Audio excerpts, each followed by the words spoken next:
Hi there, I'm Jeanette and I'm here with creative stamping editor Nikki Gilbert. Hi Nikki. Hi Jeanette. You doing good? Thank you, yeah, great. Amazing. Today we're going to be talking about the latest issue of Creative Stamping, which is issue 64. That's right. And you have a fantastic issue as always, Nikki.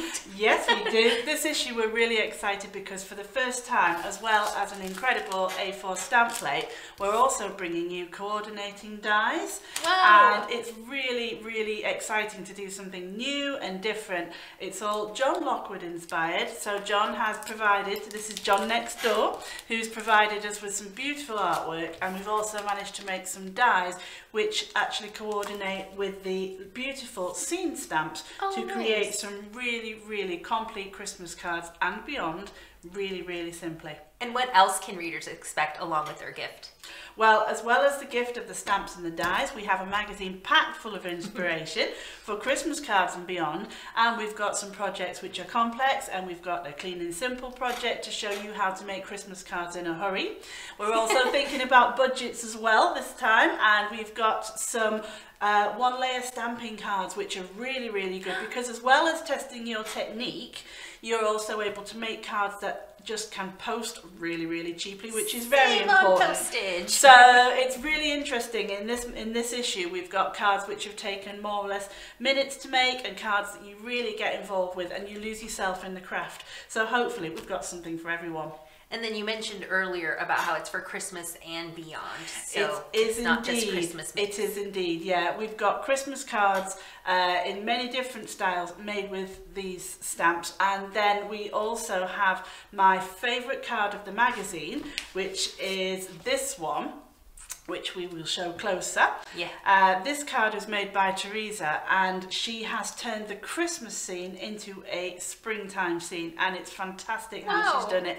She's just picked out different colours, and she's turned the snow into rooftops and into grass. She's turned the street into a river, and you wouldn't think it was the same stamp. And I think that really shows that we always try and think outside the box with the versatility. There's a lot that you can do with these things, the mountain scenes, the village scenes, and the cityscape as well. It's fantastic. It definitely goes beyond Christmas. So this is your favorite card, and what about your favorite feature this issue? Oh, that was so hard, but I have to say, from the point of view of using the best, or getting the best out of the stamps, Helen Griffin's feature, where she has made not only the cover card, but a set of cards that really use all of the small stamps that you wouldn't necessarily expect. She's made backgrounds out of the word Happy Christmas. She's made backgrounds out of Let It Snow, and she really has built up the cards.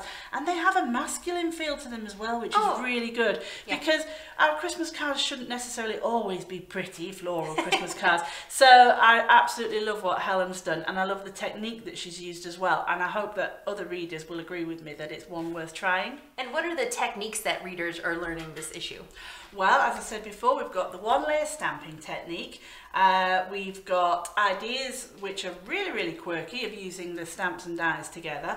We've got in our masterclass a beautiful technique by Ingrid called watercolour ink lifting backgrounds, and it's about sealing your watercolour with a clear embossing powder. So you make a watercolour background, stamp a design over it, and then wash the background off, and it lifts the ink. This is the watercolour ink lifting technique, and Ingrid has made a set of cards with varying difficulties, just showing us how beautiful the effect can be made. And it really does, it's a challenge, but it's a fun challenge to do, so I'm really excited about the masterclass this month. What else are you excited about in the magazine?